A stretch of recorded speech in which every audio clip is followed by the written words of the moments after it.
దాని ద్వారా గొడవలు సృష్టించాలనుకున్నాడు, అవ్వలేదు. ఇప్పుడు హిందూ ఆలయాల మీద వేశారనుకోండి, అప్పుడు హిందువులు రియాక్ట్ అయ్యి ఇక్కడున్న ముస్లింల మీదకి వెళ్తే దాన్ని అడ్డు పెట్టుకుని సక్సెస్ అవ్వాలన్నది వాడి ప్రయత్నం. ఆల్రెడీ మసీదుల మీద దాడులు చేశారని కూడా రెచ్చగొట్టే ప్రయత్నం అదే అట్లా చేస్తారు వాళ్ళు.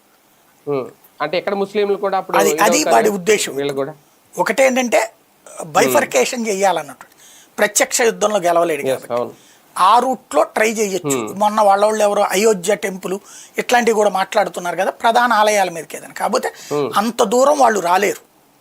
మనకి మన సరిహద్దుల్లో చాలా పటిష్టమైనటువంటి రక్షణ వ్యవస్థ ఉంటుంది. దాటి రావాలంటే వాళ్ళకి అంతంత దూరం అయోధ్యలకి, మధురలకి, కాశీల దాకా రాగలుగుతారని నేను అనుకోను. వచ్చే ప్రయత్నం చేస్తే ఆ తర్వాతన ఒక ఇది ఉంది.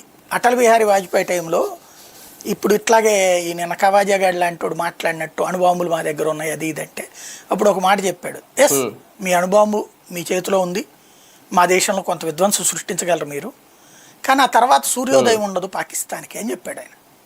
కవితా హృదయంతో చెప్పాడు సూర్యోదయం ఉండదు పాకిస్తాన్కి అని.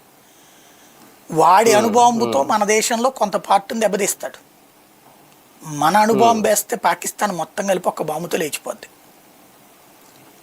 అంటే వీళ్ళు అంటే ఇంత పెద్ద అటాక్ జరిగింది కాబట్టి ఏదో న్యూక్లియర్ తో సిద్ధంగా ఉండబోతుంది పాకిస్తాన్ అని కూడా కొన్ని ప్రచారాలు జరుగుతున్నాయి. అంటే న్యూక్లియర్ అటాక్ ఏమైనా చేస్తారా? న్యూక్లియర్ తీస్తే పాకిస్తాన్కి అదే చిట్ట చివరి రోజు అవుతుంది. అది వాళ్ళ దేశంలోనే పేల్చినా ఆశ్చర్యపోనక్కర్లేదు, వాళ్ళందరూ బూడిదైనా ఆశ్చర్యపోనక్కర్లేదు.